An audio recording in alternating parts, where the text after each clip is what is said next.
आज हम लोग जानेंगे सीटेट और यूपीटेट कि सीटेट और यूपीटेट क्या होता है और इनमें अंतर क्या है। तो देखें, ये जो दोनों ही, चाहे सीटेट हो या यूपीटेट हो, दोनों ही ये क्या है, टीचर एबिलिटी टेस्ट है। दोनों ही क्या है, टीचर एबिलिटी टेस्ट। यहाँ पे सी लगा है, इसका मतलब कि ये सेंट्रल है, और यहाँ पे यूपी लगा है, इसका मतलब कि ये यूपी का यानी उत्तर प्रदेश का। तो ये सेंट्रल टीचर एबिलिटी टेस्ट है, यानी सीटेट का मतलब होता है central ability teacher ability test, और यहाँ पे यूपी टेट है यानी उत्तर प्रदेश टीचर एबिलिटी टेस्ट। ये जो सीटेट है, ये सीटेट कहाँ यूज होता है और यूपी टेट कहाँ यूज होता है, ये सीटेट कितने प्रकार का होता है और यूपी टेट कितने प्रकार का होता है।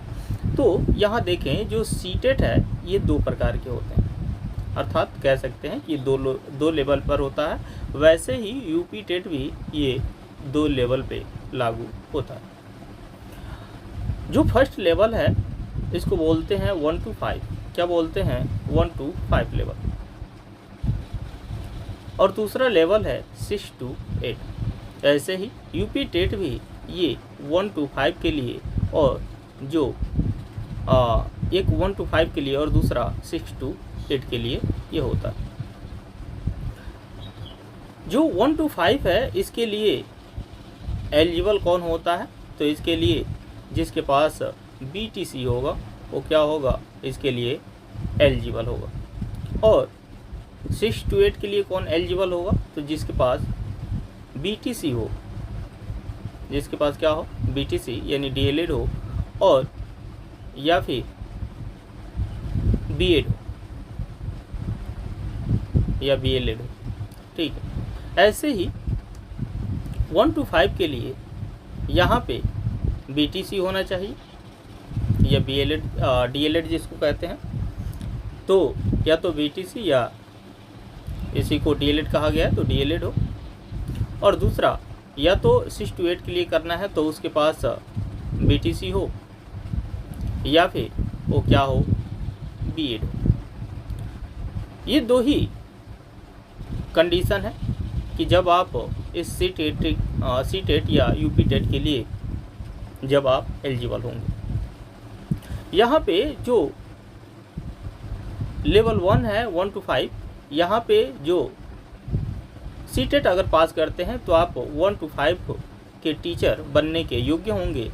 और आप यहाँ पे अगर 6 to 8 का अगर सीटेट पास करते हैं तो आप 6 से 8 का टीचर बनने के योग्य होंगे। वैसे ही यहाँ पे जो यूपी टेट है 1 to 5, यहाँ पे अगर आप इसको पास करते हैं यानी 1 to 5 वाला, तो आप 1 से 5 के टीचर बनने के योग्य होंगे, यानी प्राइमरी के टीचर बनने योग्य होंगे।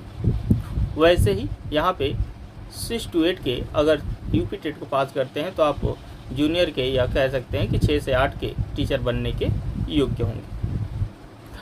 अब यहाँ पे देखें कि यहाँ पे 1 to 5 के लिए तो आपका कुछ भी सब्जेक्ट है तो चल जाएगा। 6 to 8 में भी यहाँ पे थोड़ा सा डाउट होता है किस चीज़ के लिए, तो सब्जेक्ट कॉम्बिनेशन के लिए। किसके लिए, तो यहाँ पे सब्जेक्ट कॉम्बिनेशन। ठीक है, अगर सब्जेक्ट अगर कॉम्बिनेशन की बात करें कि यहाँ पे जो सब्जेक्ट कॉम्बिनेशन है तो इस 6 to 8 में यहाँ पे इसकी कोई ज़रूरत नहीं होती है। बाकी अगर आपको 9th-10th का अगर आपको टीचर बनना है तो आपको आपको TGT देना होगा, या फिर आप LT देंगे, या फिर आप GIC प्रवक्ता का देंगे। तो आप जब इसको देंगे तब आपके लिए क्या होगा, यहाँ पे सब्जेक्ट कॉम्बिनेशन की ज़रूरत पड़ेगी। ठीक है, बाकी यहाँ पे जो 6 से 8 वाला देते हैं तो इसमें कोई इसकी ज़रूरत नहीं होती है। ऐसे यहाँ पे यूपी टेट भी देंगे तो 6 से 8 में सब्जेक्ट कॉम्बिनेशन को लेके कोई ऐसा कुछ रूल नहीं है, यहाँ पे नॉर्मल चल जाता है। अब बात आती है कि जो ये सीटेट है, सीटेट ये कहाँ लागू होगा और यूपी टेट कहाँ लागू होगा। जो ये सीटेट है, अगर सीटेट की बात करें तो ये सीटेट ये है तो सेंट्रल का, लेकिन ये सभी जगहों पे ये मान्य नहीं होता है या सभी जगहों पे लागू नहीं होता है। वैसे यहाँ पे यूपी टेट है, ये तो स्पेशल यूपी के लिए है, ये यूपी का टीचर एबिलिटी टेस्ट है, तो ये केवल यूपी में काम करेगा, अन्यथा ये बाहर कहीं काम नहीं करेगा, किसी अदर स्टेट में काम नहीं करेगा। जबकि अगर सीटेट की बात करें हैं तो ये कुछ जगहों पे काम करता है, कुछ स्टेट में काम करता है। जैसे एक तो पहले आपको यूपी में ये काम करेगा, दूसरा अगर आपको DSSS देना हो, यानी दिल्ली का देना हो DSSS, तो यहाँ पे ये काम करेगा। फिर कहाँ काम करेगा, ये बिहार में काम करेगा। कहाँ काम करेगा, बिहार में, ठीक है। तो इन 3 जगहों पे ये मुख्य रूप से काम करता है। बाकी अन्य जो स्टेट हैं वो इसके लिए प्रेफर नहीं करते हैं कि हमें सीटेट हो, वो क्या करते हैं, स्पेशल अपना स्टेट टेट कराते हैं और उसके बाद से उसके आधार पे अपनी वैकेंसियाँ कराते हैं। जैसे अगर हम राजस्थान की बात करते हैं, राजस्थान खुद का अपना रीट कराता है। क्या कराता है, अपना रीट कराता है, ठीक है। ऐसे ही अगर हरियाणा की बात करें तो हरियाणा अपना क्या कराता है, एच टेट कराता है। उत्तराखंड की बात करें तो अपना ये उत्तराखंड अपना खुद का यू टेट कराता है, यानी उत्तराखंड टीचर एबिलिटी टेस्ट कराता है। तो इस तरह से देखें कि ये जो सीटेट है ये केवल कुछ राज्यों में ही मान्य है, अन्य किसी राज्य में इसकी मतलब अगर आप सीटेट पास करके और चाहें कि उसको अप्लाई करें तो नहीं कर पाएंगे। ऐसी तरह से आपको अगर एमपी में अगर देखें, यानी मध्य प्रदेश में, तो यहाँ पे क्या होता है, एमपी टेट होता है। क्या होता है, एमपी टेट होता है। तो इतने तरह के क्या होते हैं, सब टेट होते हैं, जिसको अगर आप पास करेंगे तो आप यहाँ के टीचर बनेंगे। अच्छा, ये जो सभी टेट हैं ये किसके लिए हैं, तो ये सभी टेट किसके लिए हैं, 1 to 8 के लिए, यानी 1 to 5 और 6 to 8 है, 1 to 5 और 6 to 8। तो इसके लिए ये क्या होते हैं, ये टेट होते हैं। इसी तरह से अगर बिहार में देखें तो बिहार में एक अलग से टेट होता है जिसको बी टेट कहते हैं, बिहार टीचर एबिलिटी टेस्ट। तो बी टेट होता है, चूँकि बी टेट लंबे समय से हुआ नहीं है इसलिए वहाँ पे ये सी टेट को माना जाता है या इसको लागू किया जाता है। आगे देखें, जो सीटेट है, अगर आप सीटेट पास किए हैं, सीटेट, तो सीटेट के लिए इसको पास करने की जो क्राइटेरिया है वो क्या है, तो यहाँ पे देखें कि जो पास करने की क्राइटेरिया है, यहाँ पे जनरल है, यहाँ पे ओबीसी, एससी, एसटी। यहाँ पे देखें जो जनरल है, इस जनरल का जो पासिंग कट ऑफ है वो कितना होता है, 60% होता है। ओबीसी का और एससी एसटी का लगभग कितना होता है, 55% होता है। यानी यहाँ पे अगर सीटेट में अगर कुल नंबर ऑफ क्वेश्चन की बात करें तो यहाँ पे कुल नंबर ऑफ क्वेश्चन 150 होते हैं और इनका टोटल मार्क भी कितना होता है, तो इनका टोटल मार्क जो होता है 150 होता है, ठीक है ना। तो इस 150 में कम से कम आपको क्या करना होगा, 90 मार्क लाना होगा। यहाँ पे जो ओबीसी एसटी एसटी हैं इनको कितना लाना होगा, 82, ठीक है ना। ऐसे तो अगर यहाँ पे 55 निकालें तो करीब अधिक होगा, ठीक है ना। लेकिन मतलब 83 के आसपास हो जाएगा, यानी 82.5 होगा, लेकिन 82 पे क्या हो जाता है, ये क्वालिफाई मान लिया जाता है। तो यहाँ पे इनका क्या हो गया, ये पासिंग मार्क हो, ठीक है ना। ये तो परसेंटेज है पासिंग, और यहाँ पे क्या है इनका, ये पासिंग मार्क। अब बात आती है कि क्या ये जो ओबीसी एससी एसटी हैं जब ये बिहार में जाएंगे तो क्या इसी 82 नंबर पे क्या होगा, इनका मान्य होगा क्या, सीटेट मान्य होगा क्या। तो आपको याद रखना है कि जब आप अपने जो होम स्टेट है, जब आप उसको छोड़ के अदर स्टेट में जाते हैं तो आप वहाँ के लिए क्या बन जाते हैं, तो आप अदर स्टेट के लिए क्या बन जाएंगे, आप जनरल बनेंगे। क्या बनेंगे, जनरल। और अदर स्टेट में जनरल के लिए मार्क कितना होता है, तो वही 90 नंबर यानी 60%। तो आपको यहाँ पे क्या लाना होगा, आपको 90 नंबर लाना होगा। यानी अगर आप चाहते हैं कि हमें बिहार में टीचर बनना है और आप चाह रहे हैं कि हम सीटेट पास करें और सीटेट पास करने के बाद हम क्या हो जाएं, सीधे बिहार में टीचर बने, चूँकि बिहार में वैकेंसी भी आने वाली है जल्दी। तो अभी वहाँ पे बीटेट हुआ नहीं है और इसी सीटेट के आधार पे वैकेंसी होगी। तो जब सीटेट के आधार पे वैकेंसी होगी तो आप तभी एलिजिबल होंगे जब आप सीटेट पास करेंगे। तो चूँकि जनरल के लिए तो 60% है, अपना 60% लाएंगे तो चूँकि यूपी में भी पास आउट होंगे और अदर स्टेट में वो एलिजिबल होंगे। लेकिन जो ओबीसी एससी एसटी हैं, इनके लिए कंडीशन ये है कि अपने जो होम स्टेट है उसमें तो ये 55% पे तो एलिजिबल हो जाते हैं, लेकिन जैसे ही अदर स्टेट में जाएंगे तो ये क्या होगा, इनको 60% लाना होगा, यानी 90 नंबर लाना होगा। तो अब ऐसे कंडीशन में क्या है कि अगर आप 82 नंबर ला भी लेते हैं, यानी 55% ला भी लेते हैं, तो आप बिहार टेट के लिए एलिजिबल नहीं होंगे, ठीक है ना। यानी जो बीपीएससी का टियर 4 होने वाला है उसके लिए आप एलिजिबल नहीं होंगे। तो आपके लिए भी कंडीशन वही है कि आपको भी क्या करना होगा, कम से कम 90 नंबर लाना होगा। जब आप इतना लेकर आएंगे तब ही क्या हो पाएंगे, आप इसके लिए एलिजिबल होंगे। अब यहाँ पे देखते हैं कि जो सीटेट है, ठीक है ना, ये सीटेट जब प्राइमरी लेवल पर होगा और जब जूनियर लेवल पर होगा तो इनमें क्या अंतर है, इनका सिलेबस क्या है, ठीक है ना। तो अगर हम 1 to 5 के सिलेबस की बात करते हैं और 6 to 8 की बात करें,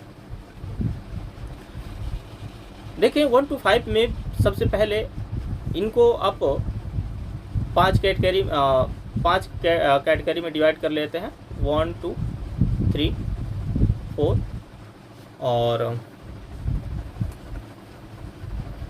5। यहाँ पे सबसे पहले आपको क्या पढ़ना होगा, सीडीपी पढ़ना होगा, यानी चाइल्ड डेवलपमेंट। दूसरा आपको लैंग्वेज लेना होगा, लैंग्वेज फर्स्ट, और दूसरा होगा लैंग्वेज सेकेंड।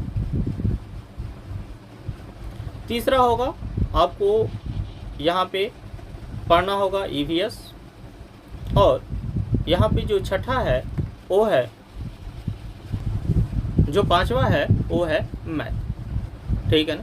यानी आपको ये 5 सब्जेक्ट पढ़ने होंगे, पहला सीडीपी, दूसरा लैंग्वेज फर्स्ट, लैंग्वेज सेकेंड, और तीसरा ईवीएस, और पहला सीडीपी है, दूसरा लैंग्वेज फर्स्ट है, तीसरा लैंग्वेज सेकेंड है, चौथा ईवीएस है और पांचवा मैथ है। तो आपको ये 5 सब्जेक्ट क्या करने होंगे, पढ़ने होंगे।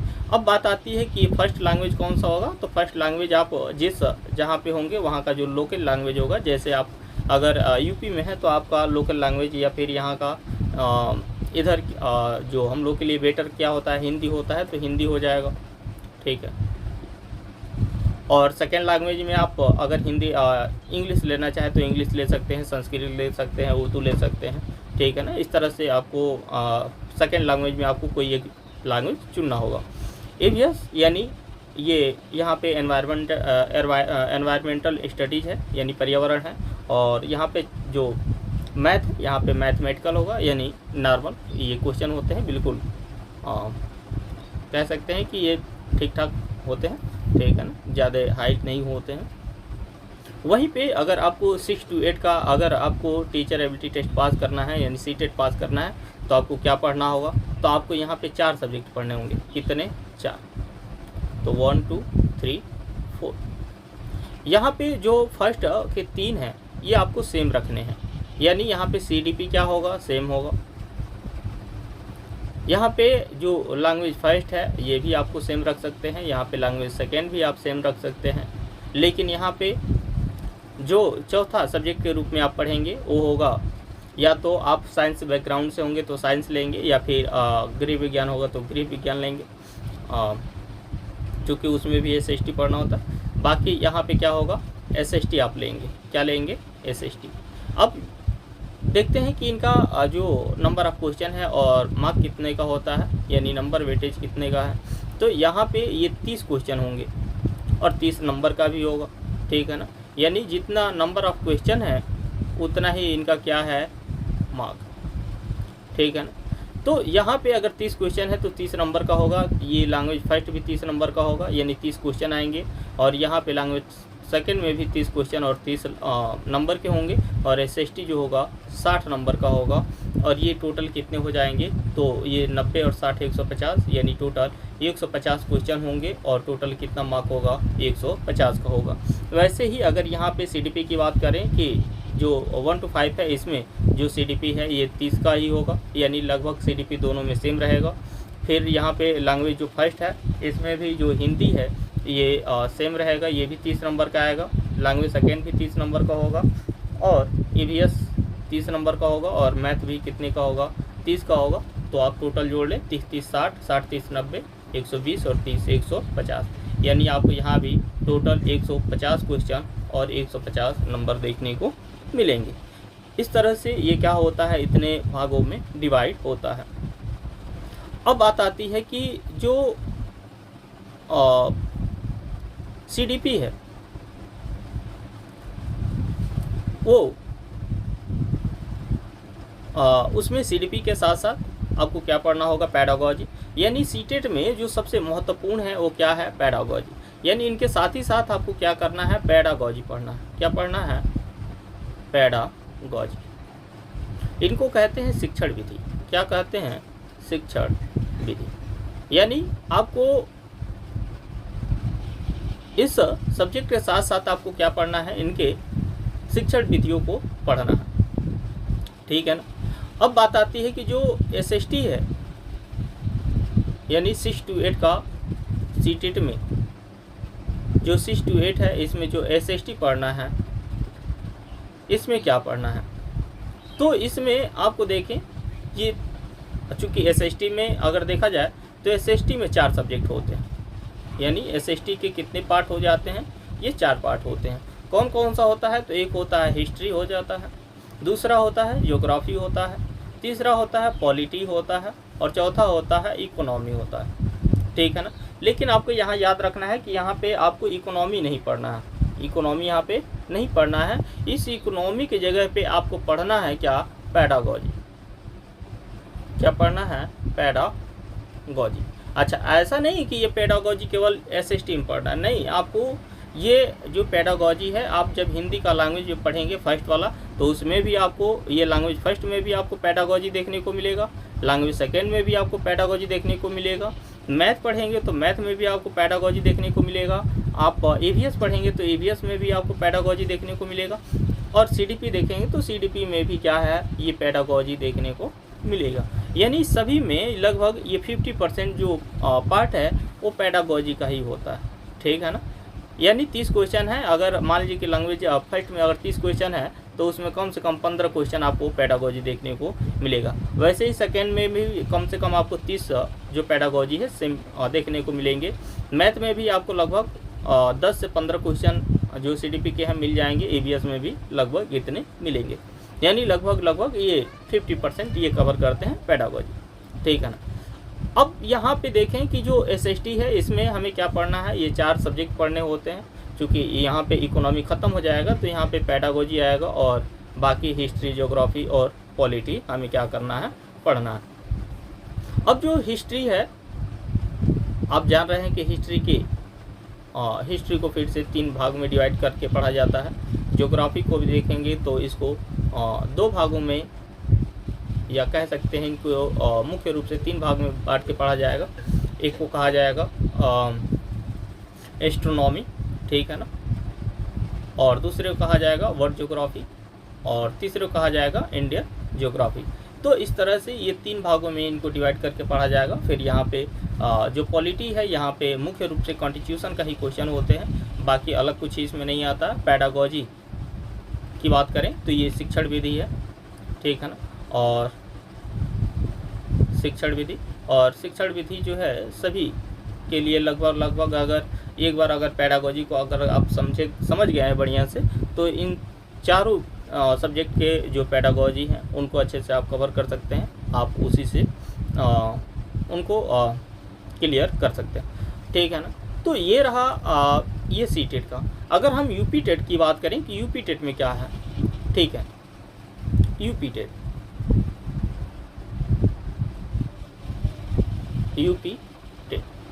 तो जो यूपी टेट है इसमें भी देखें कि ये जो यूपी टेट था ये दो भाग में, एक तो 1 to 5 के लिए है, दूसरा 6 to 8 के लिए है। जो 1 to 5 है, इस 1 to 5 में इसका सब्जेक्ट क्या होगा, तो यहाँ पे भी आपको क्या पढ़ना होगा, CDP पढ़ना होगा, वहाँ भी यहाँ भी आपको लैंग्वेज फर्स्ट और लैंग्वेज सेकेंड देखना होगा, ठीक है ना। फिर यहाँ पे चूँकि जो सी टेट है यूपी टेट से कैसे अलग होता है, लगभग आपको देखेंगे सब्जेक्ट से मिलेगा। एक यहाँ भी आपको EVS पढ़ना है, यहाँ भी आपको मैथ पढ़ना है प्राइमरी में, और यहाँ पे 6 to 8 में आपको CDP पढ़ना है। यहाँ पे जो लैंग्वेज फर्स्ट है ये लैंग्वेज फर्स्ट होगा, यहाँ पे लैंग्वेज सेकेंड होगा, ठीक है। और यहाँ पे फिर यहाँ पे EVS और मैथ हटा के आप क्या करेंगे, अगर साइंस बैकग्राउंड होगा तो आप साइंस लेंगे, या फिर अगर आपका SST है यानी सामाजिक विज्ञान है तो आप यहाँ पे SST कर लेंगे, ठीक है। यहाँ भी ये CDP 30 नंबर का आता है, लैंग्वेज फर्स्ट भी 30 नंबर का होगा, लैंग्वेज सेकेंड भी 30 नंबर का होगा, EVS भी 30 नंबर का होगा और मैथ भी 30 नंबर का। टोटल कितना हो जाएगा, 150 हो जाता है।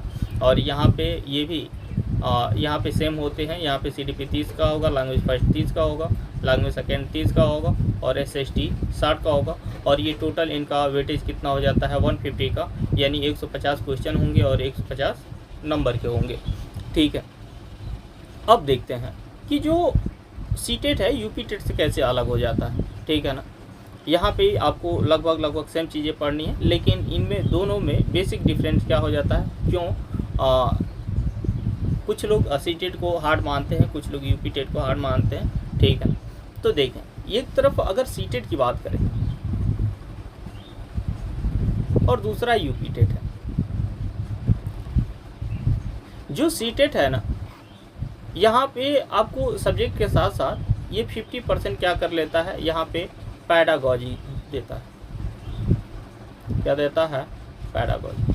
और इसमें आपको केवल सब्जेक्ट होता है, केवल क्या होता है, सब्जेक्ट, यानी यहाँ पे केवल क्या हो जाते हैं, फैक्ट होते हैं। इसमें क्या पूछा जाता है, डायरेक्टली फैक्ट पूछा जाता है। जबकि इसमें जो क्वेश्चन होते हैं ये सब्जेक्ट भी होता है तो पैडागॉजी के साथ जुड़ा होता है, तो यहाँ पे सब्जेक्ट प्लस फैक्ट हो जाते हैं। या कह सकते हो कि पैडागॉजी साथ में होता है तो फैक्ट और पैडागॉजी दोनों को एक साथ करके पूछा जाता है।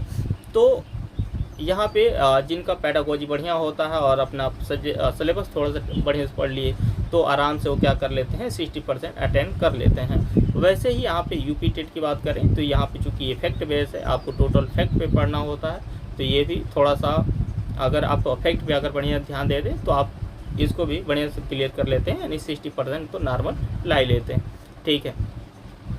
तो यहाँ पे मेन इन दोनों के जो टेट हैं, इन दोनों में मेन अगर सब्जेक्ट के रूप में अगर इनमें डिफरेंट देखें कि क्या है, तो इनमें पैडागॉजी का ही अंतर है। बाकी लगभग सभी चीज़ें सेम पढ़नी होती हैं, बाकी इनमें कोई दिक्कत नहीं है, ठीक है।